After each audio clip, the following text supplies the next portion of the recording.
Pemirsa, MKMK saat ini tengah menyidangkan dugaan pelanggaran etik Hakim Konstitusi terkait putusan 90 PUU 21 tahun 2023 soal syarat maju Capres-Cawapres.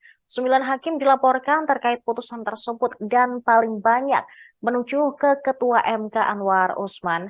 Ketua MKMK Jimli Asidiki mengatakan ketiga calon presiden dan calon wakil presiden kali ini sama kuatnya sehingga bisa menyebabkan keributan jika keputusan MK tidak tepat.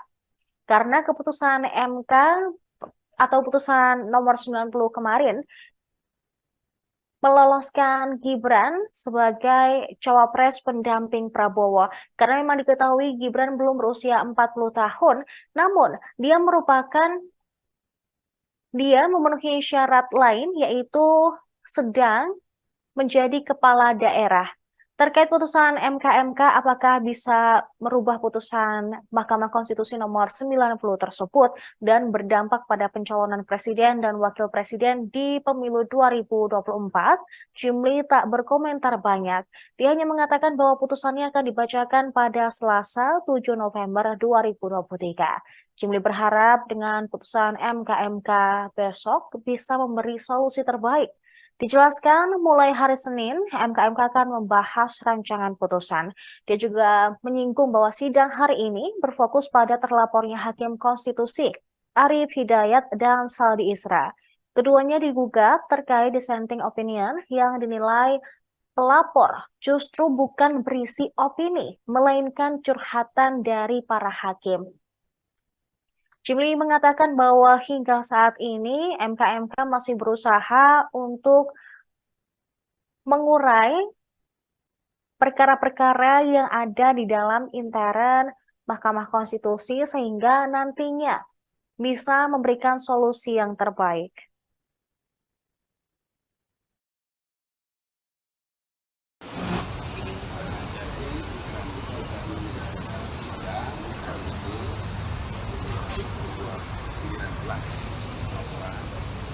Besok tinggal 2 lagi.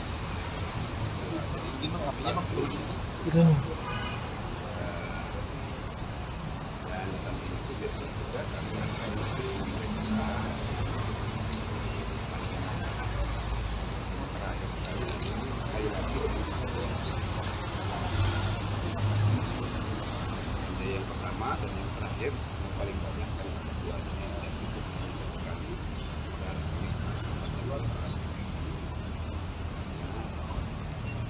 rata-rata laporan itu termasuk untuk hari ini nanti hari ya lebih diminta supaya diberhentikan juga. Saya kira kalau diberhentikan cukup sesuai dengan harapan hari raya 99-nya hari biar Sabtu. Jadi menggambarkan betapa seriusnya masalah kita baik secara internal maupun juga terkait dengan harapan ini, terutama menjelang pemilihan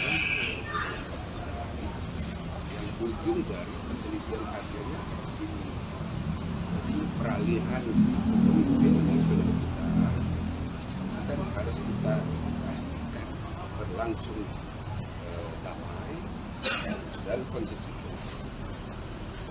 Untuk itu proses perselisihan akhir hasil pemilihan umum baik untuk pilpres berlangsung baik di sini terpercaya. Kalau tidak terpercaya kita bisa memicu konflik di mana-mana. Laki-laki ini kan 3 pasangan calon presiden ini sangat kuat ini 37% kan bisa ribut. Itu harapan kita melalui putusan MK bisa memproduksi terkait termasuk 9 laporkan dan kalau mengikuti logika para keras, kok ada aja alasan itu. Di masyarakat gimana? Kami kan harus adil, ya. Izinkan kami mulai hari Sabtu akan membuat mencari putusan, pertama biasanya lah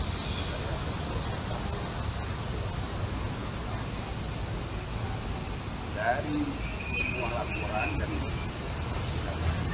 Alhamdulillah kami merasa mengucapkan baru, dan saya rasa sidang hari ini pertama sidang hari ini terfokus kepada pelapor Pak Arief Mata Pak Bisa. Yang dipersoalkan adalah bukan opini yang disidang, isinya curhat. Nah ini kan sesuatu yang baru. Gimana kita sebaiknya membangun tradisi opini yang supaya tidak berlebihan. Itu tuntutannya. Baik untuk Pak Saldi maupun juga untuk Pak Arief Hidayat. Ada anggapan positifnya di bidang baik Profesor Arief maupun Profesor Saldi kayaknya kuat dulu tapi produktivitas, jadi itu terekspresikan dalam perbatas hukumnya, terekspresikan dalam pidato dan wawancara di televisi. Jadi sebetulnya ada alasan logis juga yang bisa dimaklumi, tapi kan kita untuk membina kualitas dan integritas lembaga pengawal konstitusi, pengawal demokrasi yang namanya MK ini, itu kan harus meluruskan pokok kita,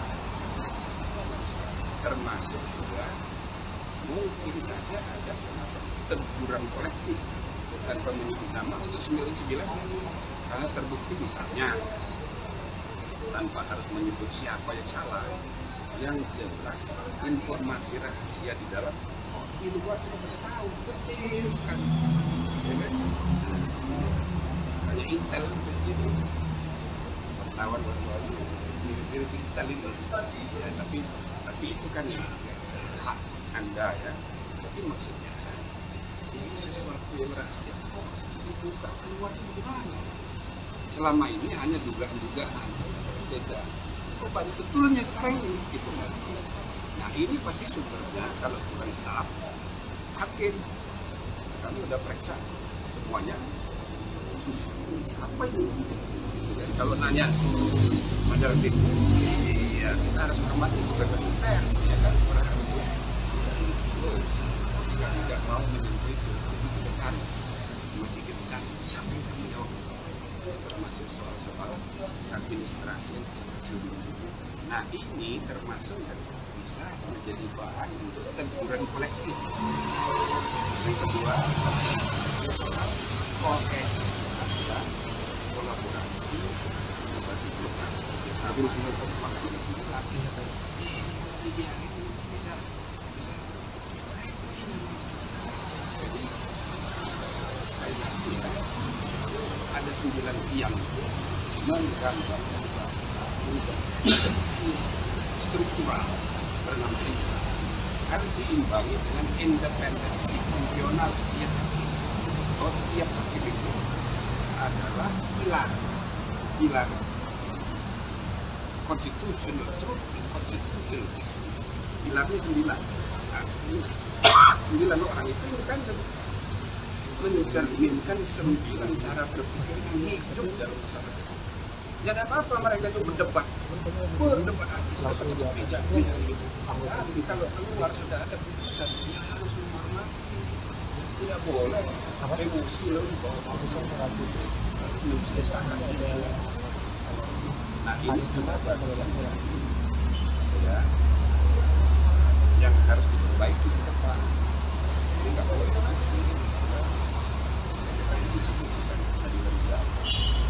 Nah ini hal-hal yang mengenai salah satu isu yang kita diskusikan tadi soal kualitas perbedaan pendapat sendiri. Yang kedua adalah yang menarik itu mahasiswa mahasiswa itu mahasiswa Universitas Nahdlatul Ulama. Salah satu yang dia kalau substansi laporannya ya mirip dengan yang lain, tapi salah satu yang dia jadikan bukti, dijadikan dalam pertimbangan, dia menerangkan bahwa temannya ada temannya dari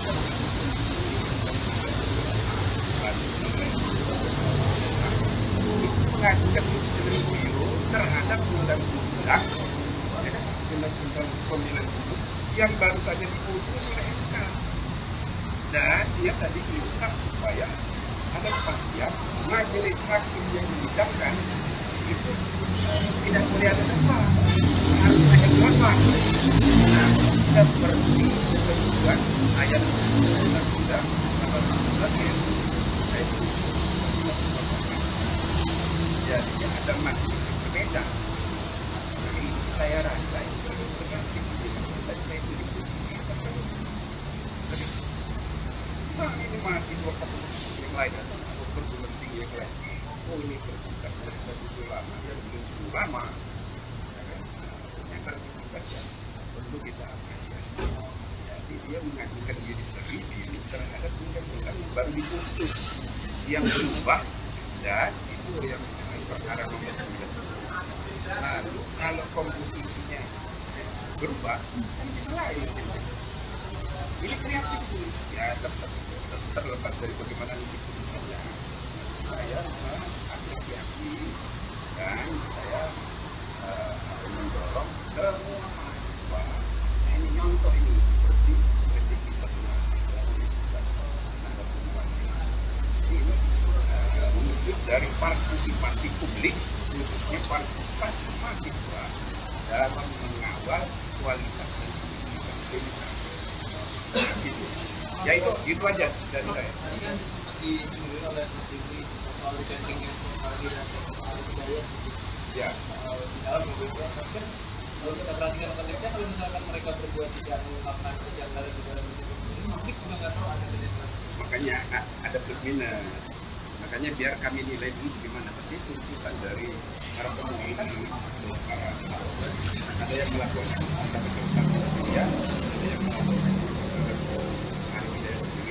ada yang dua-duanya. Makanya kita kumpulin dalam kamar kelompok. Ya kan? Sidang ya jadi kelas pembelajaran. Ini bisa lagi deh. Enggak, udah selesai. Besok itu ada lagi 2 lagi. Dan itu lain lagi sambil kita akan memberi keterangan tempatnya dengan hakim mana proses kami disoalkan realitas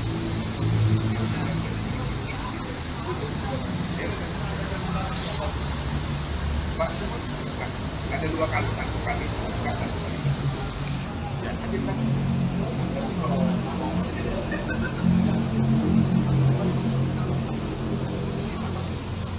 besok akan diperiksa lagi terakhir ya. Dan putusannya. Jadi total 2 minggu. Tugas kita 30 hari dulu. 30 hari nanti kita selesaikan 15 hari. Untuk pertimbangan di KMK ini bisa panitera jadi besok. Iya, besok pagi. Tidak panitera, lalu kemudian sisanya dicek aja. Pokoknya ada 2 kakak.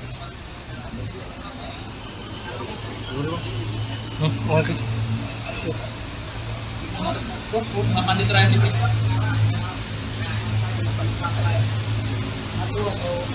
Lebih dari panitera. Kalau misalnya pergi,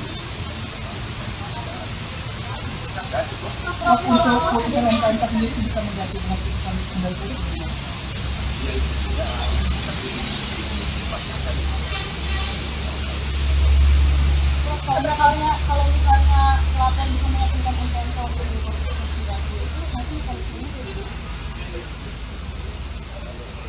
Kalau yang paling meyakinkan Sebeni itu karena dia mencontoh saya tidak penting. Ini kan dia Anda sebenarnya Surabaya itu loh.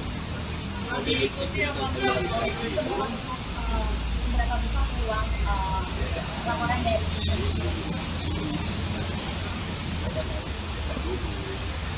Kira-kira yang memberatkan Pak Anwar Usman itu apa? Dari persidangan ini. Kalau hari ini yang dua tadi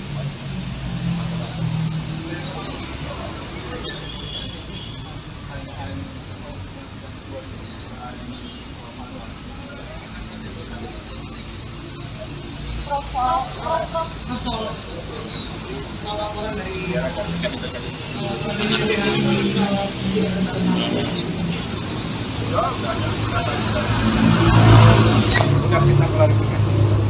Ini ada tanda tangannya bukan atau Dan itu banyak. Memang awal juga ada tentang, tapi kan ada sidang klarifikasi, sidang pendahuluan. Ada gitu, tapi banyak yang beredar di medsos, jadi dokumen yang awal. Ini belum ditandatangani. Agar banyak masalah lah dari segi administrasi.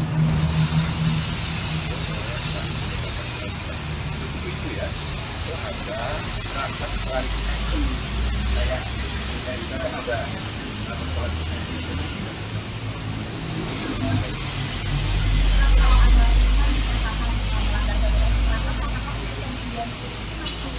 Iya itu, makanya di dunia ada pasti dibahas. tadi secara hukum tata negara seperti apa? Kan bukan pengamat, saya ada ngomong-ngomong.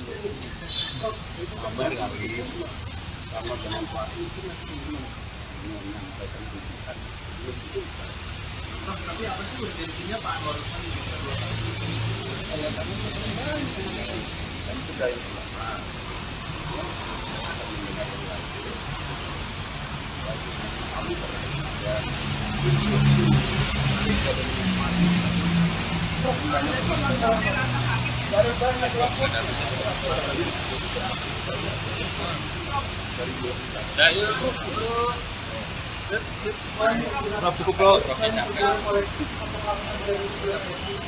ada kan ada yang dilaporkan, kan ada yang sakit, ada yang ada yang dua, ada yang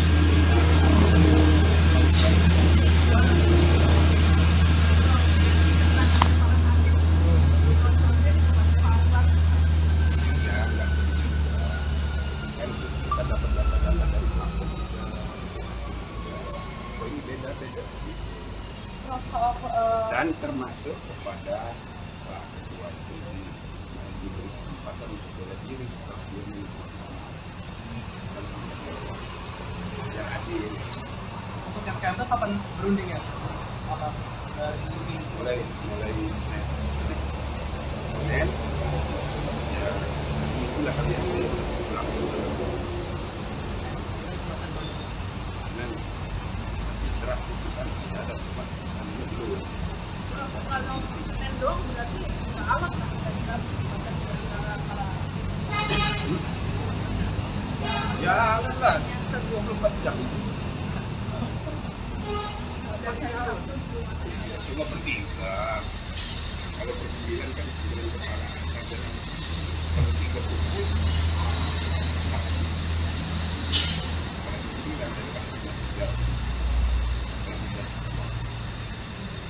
Oh, masih muda itu juga berdebat. Oke, terima kasih ya.